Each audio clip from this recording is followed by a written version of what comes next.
This right here might be more important than it looks.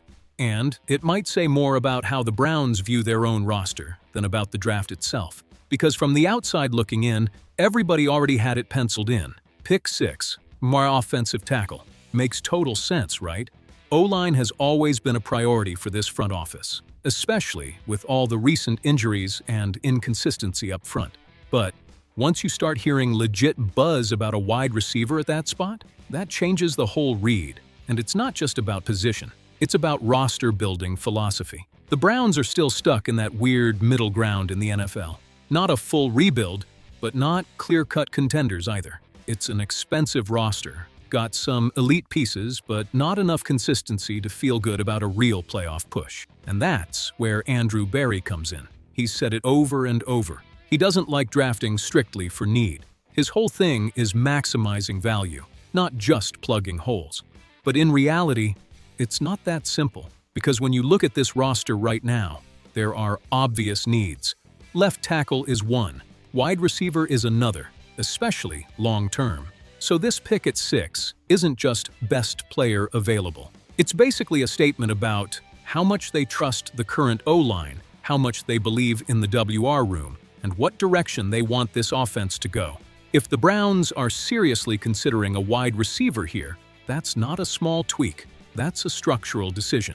Because taking a WR that high usually means one thing. You're looking for your WR1. And the name everyone keeps bringing up? Carnell Tate. Solid production at Ohio State. Good numbers. Clean technical profile. But he was never that dude dominating the offense. So that raises a real question. Do the Browns see something in him that didn't fully show up in college? Or are they betting on development? Because taking a WR at 6 when he's not a consensus guy, that's aggressive, straight up. To me, this points to 3 things. 1. Partial confidence in the current O-line. If they pass on a tackle at 6, maybe the front office thinks they can address it later, pick 24 or beyond, or the system can hide some of the weaknesses. That's risky. O-line isn't something you just patch together on the fly. 2. Quiet dissatisfaction with the WR group. Even if they won't say it out loud, this kind of move suggests they don't see the current group as enough, or they want a higher ceiling guy, and that changes everything offensively. A true WR1 impacts. Spacing QB reads third down efficiency. Even the run game, 3. Shift in offensive identity. This is the most interesting part. If Cleveland goes WR early, it could mean they want a more explosive offense, more vertical shots, less reliance on that old-school, grind-it-out style. So yeah, maybe a subtle shift, but a real one. You can't ignore this. If the scenario is WR or trade, then there's a strong third option. Trade down and stack picks. And that's where Dallas potentially moving up comes into play. If that happens, it flips everything. Cleveland could grab a WR later, still address the O-line and add extra draft capital. For a team that's not a locked-in contender yet, that might be the smartest move. Barry's line is always the same, best player available. But let's be real, that's never 100% literal. There's always roster context, positional value development projection. So when he says that, what he really means is, we're staying flexible, we're not locking into one plan. And that explains this whole messy situation. Because right now, there are 3 legit paths. OT at 6 WR at 6, trade down. And all of them make sense depending on how the board falls. If I'm being straight up, going WR at 6 feels risky. Not because the position isn't important, but because the value has to be crystal clear, and I'm not sure there's that no doubt WR in this class.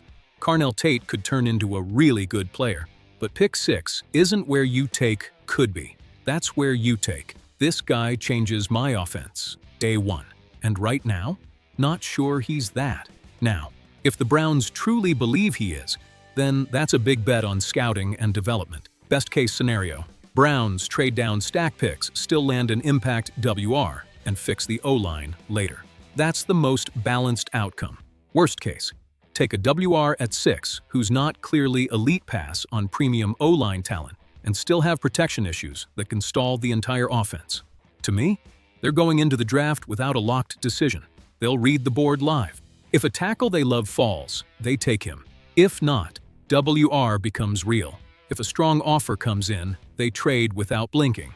That's classic Andrew Barry behavior. At the end of the day, this isn't just about drafting a wide receiver. It's about what the Browns believe this team is missing to take the next step. And honestly, that still isn't 100% clear. Now I want to hear from you.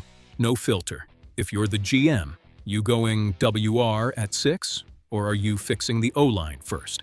Because this decision, it could shape this offense for years.